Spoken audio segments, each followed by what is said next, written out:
ये आकाशवाणी है। प्रस्तुत है कार्यक्रम सुर्खियों में। इसके अंतर्गत सुनिए विश्व बाघ दिवस पर चर्चा। इसमें भाग ले रहे हैं पर्यावरणविद प्रोफेसर C.K. वार्ष्णेय और पत्रकार विनय कुमार। आज विश्व बाघ दिवस पूरे विश्व में मनाया जा रहा है। आज जुलाई 29 को इसलिए मनाया जाता है कि जिससे बाघों के संरक्षण के बारे में और अवेयरनेस फैलाई जा सके। 2010 में आज ही के दिन सेंट पीटर्सबर्ग टाइगर समिट हुई थी रशिया में, जहां पे ये निर्णय लिया गया था कि हर साल अंतर्राष्ट्रीय बाघ दिवस मनाया जाना चाहिए। तब से लेकर अब तक हर साल ये परंपरा चली आ रही है। और अगर देखें तो तेजी से कम होती बाघों की संख्या पूरे विश्व में एक चिंता का विषय है। प्रोफेसर वार्ष्णेय, अगर हम ये विश्व बाघ दिवस के ऊपर एक नजर डालें तो बाघों की जो कम होती संख्या, विलुप्त होती संख्या, इस एंडेंजर्ड स्पीशीज जो प्रजाति है बड़ी तेजी से विलुप्त हो रही है, इसके कारणों के पीछे और इसके बारे में कितनी जानकारी और कितना लोगों में अवेयरनेस पहुंची अभी तक? देखिए, आपने बिल्कुल ठीक कहा कि आज अंतर्राष्ट्रीय बाघ दिवस है और इसका मुख्य उद्देश्य यही है कि लोगों को बाघ के बारे में बताया जाए और उनको उसके संरक्षण के बारे में योगदान देने के लिए प्रेरित किया जाए। जहां तक बाघ का सवाल है, ये बहुत शानदार और बहुत ही शक्तिशाली और बहुत ही विशाल एक जानवर है जो परजीवी है और इसका हमारी सभ्यता से और हमारे कल्चर से बड़ा नजदीकी संबंध रहा है। इसकी अवैध बहुत ज्यादा शिकार होता है और जो जंगल कट रहे हैं जिसकी वजह से इसके रहने के स्थानों की कमी होती चली जा रही है, जिसकी वजह से इनकी संख्या में बहुत कमी हुई है। इसके साथ साथ आपको विदित है कि 1970 से पहले इनका बड़े बड़े राजा महाराजा और जो सामंत शाह थे वो इसका शिकार करते थे और इसका शिकार करके वो अपने आप को बहुत गौरवान्वित महसूस करते थे। इससे इनकी संख्या में बड़ी तेजी से कमी आई। 1969 में दिल्ली में IUCN की जो मीटिंग हुई, उस वक्त बाघ के जो प्रजाति है उसके विलुप्त होने का खतरा पेश किया गया और इसके ऊपर व्यापक चर्चा हुई। तभी से बाघ के बारे में लोगों को सतर्क किया गया और हम देखते हैं कि 1973 में हमारे यहाँ बाघ प्रोजेक्ट का प्रारंभ हुआ। इस बाघ प्रोजेक्ट के प्रारंभ होने में मेरा भी एक योगदान थोड़ा सा रहा है, क्योंकि उस समय मिनिस्ट्री ऑफ एनवायरनमेंट तो नहीं थी, लेकिन जो सरकार के अंदर पर्यावरण के लिए शीर्ष कमेटी थी, मैं उसका सेक्रेटरी था। तो ये सारा प्रपोजल हमारी कमेटी के द्वारा इसको देखा गया, परखा गया और इसमें सुधार किए गए और इसको आगे बढ़ाया गया और सरकार ने इसमें सहर्ष मंजूरी दी, क्योंकि हमारे भारतवर्ष में ही सबसे अधिक बाघों की संख्या है और यहाँ पर सबसे ज्यादा संख्या मध्य प्रदेश में है। तो जब शुरुआत हुई थी तो 9 टाइगर प्रोजेक्ट एरियाज थे, बाघ के जो क्षेत्र बनाए गए थे, यहाँ पे उसका संरक्षण होना था, उनको सुरक्षित रखना था। और आज हमारे यहाँ बड़ी खुशी का विषय है कि इनकी संख्या 53 के करीब हो गई है। इस तरीके से ये सारे समूचे देश में हमारे यहाँ पे बाघ पाए जाते थे, लेकिन अब कई राज्यों में ये बिल्कुल पाए नहीं जाते हैं। जैसे जम्मू कश्मीर में इनकी जो उपलब्धि है उसके बारे में बहुत सारा संशय है और जो सबसे अधिक है, जैसा मैंने बताया, उनकी संख्या मध्य प्रदेश में है, उसके बाद में इनकी अधिक संख्या महाराष्ट्र में है और उसके बाद में फिर आसाम और उसके बाद में फिर केरला और उत्तर प्रदेश वगैरह में है।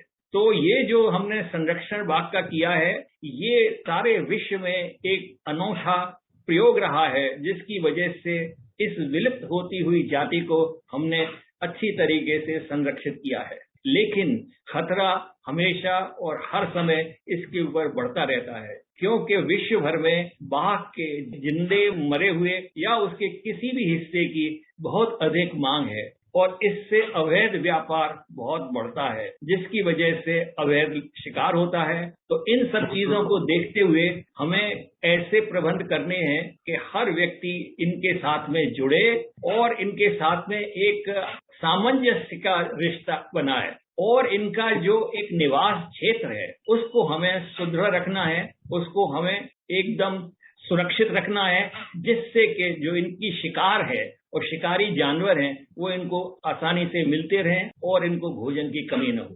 प्रोफेसर वार्ष्णेय अगर देखें तो जो नेशनल टाइगर कंजर्वेशन अथॉरिटी है उसके फिगर्स के अनुसार 1000 के आसपास 1059 बाघों की हत्या या मौत हुई 2012 से लेकर अब तक। और जैसे आपने कहा सबसे ज्यादा संख्या बाघों की मध्य प्रदेश में पाई जाती है, तो मध्य प्रदेश में भी सबसे ज्यादा बाघों की मृत्यु भी रिकॉर्ड की गई। जो फिगर्स हैं वर्ल्ड वाइल्ड लाइफ फंड के भी, उनसे भी पता चलता है कि साउथ ईस्ट एशिया में भी, मलेशिया में बहुत तेजी से इनकी संख्या कम हुई है। इंडोनेशिया में तो कहते हैं सिर्फ सुमात्रा में रह गया है बाघ, और 70% जैसे आपने कहा सबसे ज्यादा संख्या भारत में ही है। तो हमको चाहिए कि किस तरह से हम इसका संरक्षण भली भांति कर सकें। देखिए, जैसा कि मैंने बताया कि हमारे यहाँ पे अब करीब 53 बाघ संरक्षित क्षेत्र हैं और इनकी संख्या शायद आगे और बढ़ेगी, और इन सबको हमें आपस में जोड़ना है ताकि बाघ एक जगह से दूसरी जगह माइग्रेट कर सके।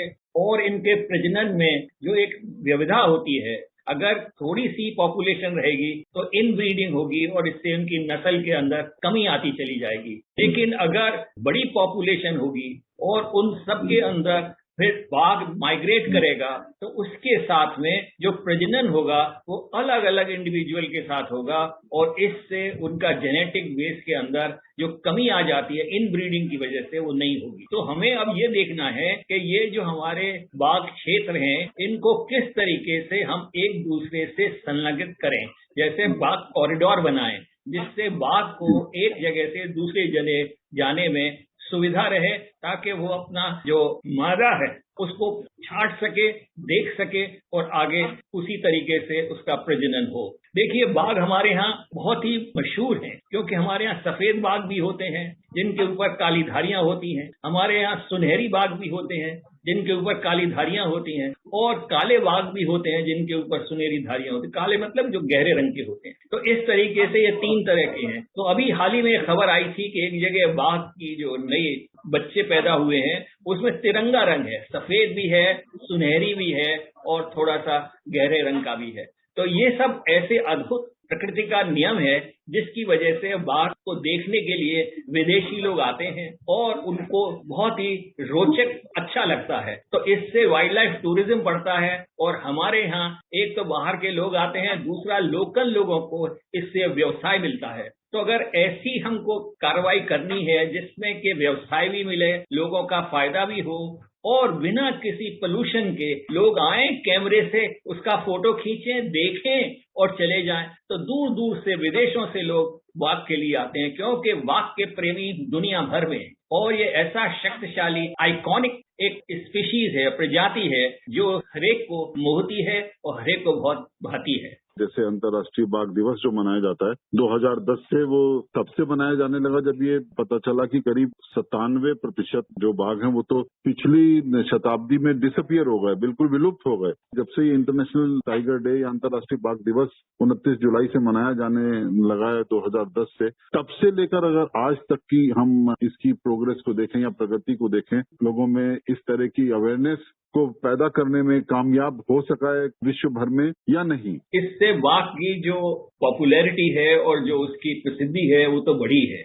और बाघ के प्रति लोगों की निष्ठा कि इसको पूरी तरीके से सुरक्षित रखा जाए, संरक्षित रखा जाए, इसमें भी लोगों की रुचि बढ़ी है। लेकिन जितना भारतवर्ष ने किया है वो मेरे समझ से एकदम अद्वितीय है, और यहाँ पर इस प्रजाति को जो कि विलुप्त होने के कगार में थी, एक सॉलिड बेस है, और यहाँ पर उनकी जो प्राकृतिक स्थान है जिनको कि हम नेचुरल हैबिटेट कहते हैं, वहाँ पर वो मौजूद हैं। एक बात हमें और समझनी चाहिए कि अगर बाघ को हमने संरक्षित किया तो बाघ के साथ साथ पूरा जो पारिस्थितिकी तंत्र है जिसको इकोसिस्टम कहते हैं, जिसमें सारे जानवर, जीव जंतु, पेड़ पौधे, घास आदि सब आते हैं, वो भी स्वयं ही संरक्षित हो जाते हैं। प्रोफेसर वार्ष्णेय, आपने हमारे साथ बातचीत की, बहुत बहुत धन्यवाद। धन्यवाद।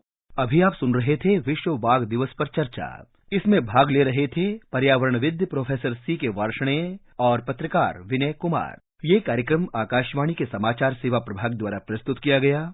इसे आप हमारे mobile app news on AIR और YouTube channel news on AIR official पर भी सुन सकते हैं। इस कार्यक्रम के संबंध में अपनी प्रतिक्रिया आप हमें ईमेल कर सकते हैं। पता है AIRNSDtalks@gmail.com।